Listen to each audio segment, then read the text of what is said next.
आता कृषी विषयक काही महत्त्वाच्या बातम्यांचा वेगवान आढावा घेऊया बळीराजा टॉप 10 मधून। परभणी जिल्ह्यात खरीप हंगामात पहिल्या टप्प्यात एकूण 52 महसूल मंडळापैकी 39 मंडळात दुष्काळ सदृश परिस्थिती राज्य शासनाकडून जाहीर करण्यात आली। मात्र उर्वरित 13 मंडळातील शेतकऱ्यांनी तीव्र नाराजी व्यक्त केली आहे। त्यानंतर सरकारने दुसऱ्या टप्प्यात नव्याने 13 मंडळांचाही समावेश केला। आता संपूर्ण जिल्हा दुष्काळ सदृश परिस्थितीत समाविष्ट झाल्याने शेतकऱ्यांची चिंता मिटली।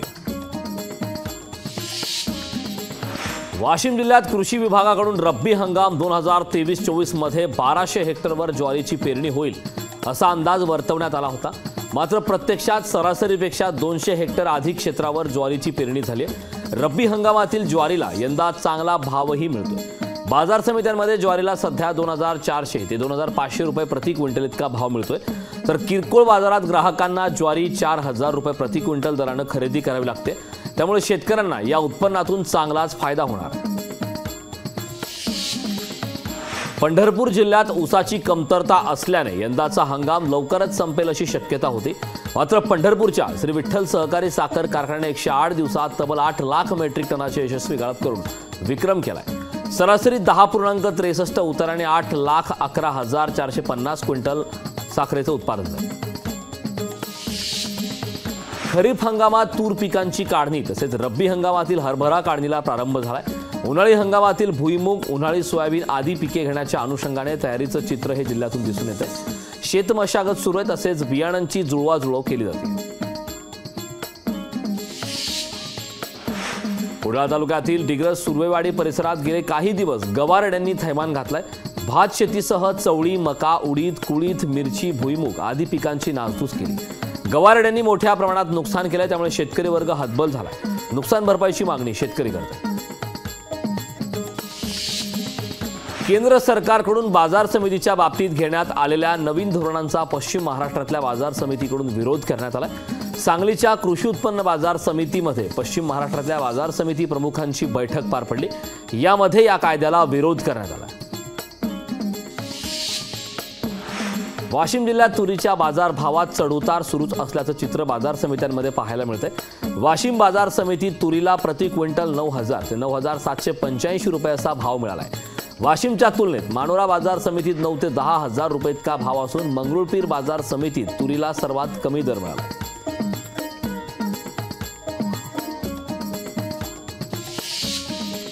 आता कृषी विषयक बातम्या पाहूयात विस्ताराने। शेतकरी आंदोलन 2 दिवस स्थगित करण्यात आले। केंद्र सरकार आणि शेतकऱ्यांमध्ये सकारात्मक चर्चा सुरू असल्याची ही माहिती मिळते। सरकारचा शेतकऱ्यांना हमी भावाबाबत प्रस्ताव देण्यात आला। शेतकरी 2 दिवस चर्चा करून यापुढील निर्णय घेणार आहेत। प्रस्ताव मान्य न झाल्यास 21 फेब्रुवारीला पुन्हा आंदोलन सुरू होणार आहे। कृषी मंत्री अर्जुन मुंडा आणि उद्योग मंत्री पियुष गोयल यांनी शेतकरी प्रतिनिधींशी चर्चा केली। रात्री 8 वाजता सुरू झालेली बैठक पहाटे 1 वाजेपर्यंत चालली। पंजाबचे मुख्यमंत्री भगवत मान हे देखील त्या बैठकीला उपस्थित होते। यावर शेतकऱ्यांचं म्हणणं काय आहे आणि पियुष गोयल यांच्यासह संजय राऊतांनीही काय प्रतिक्रिया दिली पाहूया। इस सभी को बताएंगे कि भाई ये प्रपोजल आई है, इस प्रपोजल पे आपका क्या विचार बनता है। धरना चलेगा, धरना नहीं रुकेगा। बहुत ही एक innovative out of the box idea पे चर्चा की है। 5 साल का करार कॉन्ट्रैक्ट किया जाएगा नेफेड और एनसीसीएफ द्वारा। जो भी क्रॉप डाइवर्सिफाई करके ये 4 प्रोडक्ट्स बनाएगा उसको ये संस्थाएं एमएसपी पर खरीदेगी। जमीन बंजर होते जा रही है, उसके कारण क्रॉप डाइवर्सिफिकेशन अति आवश्यक है। सरकार में हिम्मत नहीं है एमएसपी देने की, तो आप बार बार ये घोषणा क्यों करते आए हो अपने भाषण में। मुझे लगता है किसान इस बार बहुत ही अलर्ट है। अगर सरकार ने 5 क्रॉप्स के लिए ये कोई एग्रीमेंट की बात की है तो ये सार्वजनिक होनी चाहिए कि क्या बातें हैं। किसान सिर्फ पंजाब और लखनऊ का नहीं है या हरियाणा का नहीं है, ये देश के किसानों के साथ जुड़ा हुआ मामला है। जो किसान आज सड़क पर उतरे उनको पूरे देश के किसानों का समर्थन है, ये समझना चाहिए। हिंगोली जिल्ह्यात यावर्षी तुरीवर विविध रोगांचा प्रादुर्भाव झाल्याने तुरीच्या उत्पन्नात मोठी घट झाली आहे। हिंगोलीच्या तुरीच्या मोंढ्यांमध्ये तुरीला 10,000 रुपयांपर्यंत भाव मिळतोय। सध्या तुरीची आवक वाढली आहे। शेतकरी भाववाढीच्या प्रतीक्षेमध्ये होता, मात्र तुरीचे भाव वाढत नसल्याने शेतकऱ्यांना आहे त्या किमतीत माल विकावा लागतो। याचा सविस्तर आढावा घेतलाय आमचे हिंगोलीचे प्रतिनिधी गजानन वाणी यांनी। हिंगोली जिल्ह्यामध्ये यावर्षी पावसाचा मोठा खंड पडला आणि पिकावरती विविध रोगाचा प्रादुर्भाव आले। अनेक पिकामध्ये उत्पन्नात घट झालेली आहे। सोयाबीनच्या त्याचबरोबर तुरीच्या उत्पन्न देखील मोठी घट झाल्याचं पाहायला मिळते। सध्या हिंगोलीच्या तुरीच्या मोंढ्यामध्ये बघू शकता की या ठिकाणी शेतकरी जे आहेत आपला माल घेऊन या ठिकाणी तुरीच्या मोंढ्यामध्ये आल्याचं पाहायला मिळते। यावर्षी अगोदरच शेतकऱ्यांच्या पिकांचं मोठं नुकसान झालंय। तुरीवरती विविध रोगाचा प्रादुर्भाव आले, तुरीच्या उत्पन्नात मोठी घट झाल्याचं पाहायला मिळते। बघू शकता की शेतकरी जे आहेत ते आपला तुरीचा माल या ठिकाणी घेऊन आहेत। शेतकऱ्यांना वाटलं होतं की तुरीला चांगला भाव मिळेल, मात्र या हिंगोलीच्या मोंढ्यामध्ये सध्या तुरीला भाव जे चांगला मिळत नसल्याचं पाहायला मिळते। गेल्या आठवड्यामध्ये तुरीला जवळपास 11,000 रुपयाचा भाव या ठिकाणी मिळाल्याचं पाहायला मिळते। बघू शकता की संपूर्ण शेतकरी जे आहेत आपला माल घेऊन या ठिकाणी आल्याचं पाहायला मिळते। आपण या ठिकाणी बघूयात व्यापारी जे आहेत ते आपला तुरीचा माल या ठिकाणी खरेदी करताना पाहायला मिळतात। आपल्यासोबत काही व्यापारी आहेत। दादा मला सांगा, या ठिकाणी तुरीची आवक कशी आहे आणि तुरीला सध्या भाव काय मिळतोय? सध्या तुरीची आवक वाढलेली आहे। तुरीची आवक जवळपास 4,000 कट्ट्याची आवक आहे हिंगोली मार्केटमध्ये आणि भाव सध्या एक 9,800 पासून ते 10,800 रुपयापर्यंत माल पाहून विकत आहे। सध्याची परिस्थिती आहे तर रोजच्या रोज अलग अलग भाव निघतात, त्या हिशोबाने माल विकत आहे। गेल्या आठवड्यामध्ये तुरीला जवळपास 11,000 भाव होता। तुरीला 10,800 ते 11,000 पर्यंत विकला आहे। आता 10,500 पर्यंत चांगले माल विकत आहे।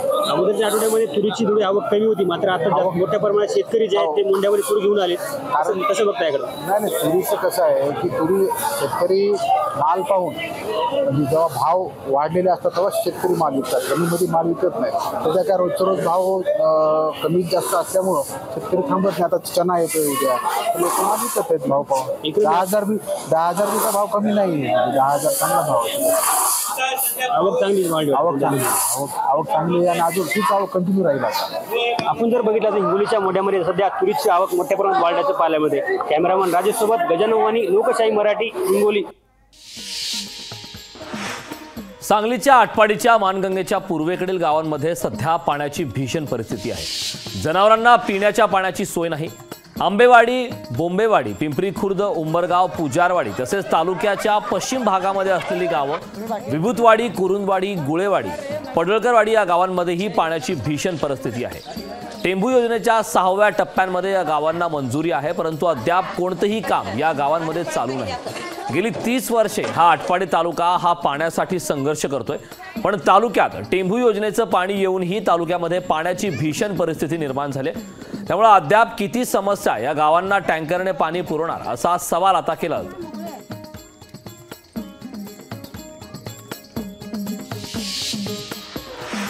महाराष्ट्र आणि तेलंगणाच्या सीमेवरून वाहणाऱ्या गोदावरी नदीवर तेलंगणा सरकारने बनवलेल्या मेडीगड्डा धरणातून महाराष्ट्राला 30,000 एकर सिंचनासाठी पाणी देण्याचा करार झाला होता, मात्र तेलंगणा सरकारने तो अद्याप पाळला नाही। एवढेच नाही तर बॅकवॉटरमुळे गडचिरोली जिल्ह्यातील शेतीच्या नुकसानाची भरपाई सुद्धा तेलंगणा सरकारने दिलेली नाही। या संदर्भातील पत्र व्यवहाराला तेलंगणा सरकारकडून प्रतिसाद दिला जात नसल्याचा आरोप गडचिरोलीचे खासदार अशोक नेते यांनी केला।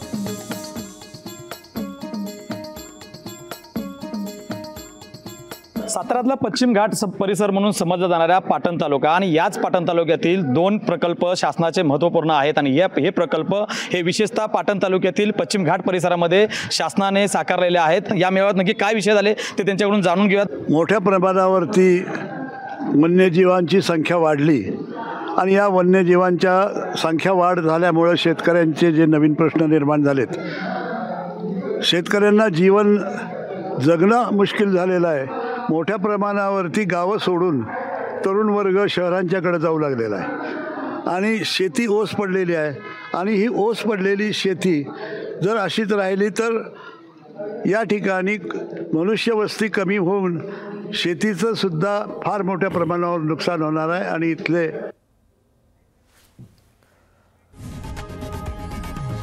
लोकशाही मराठी ऐका, पहा, जागरूक रहा।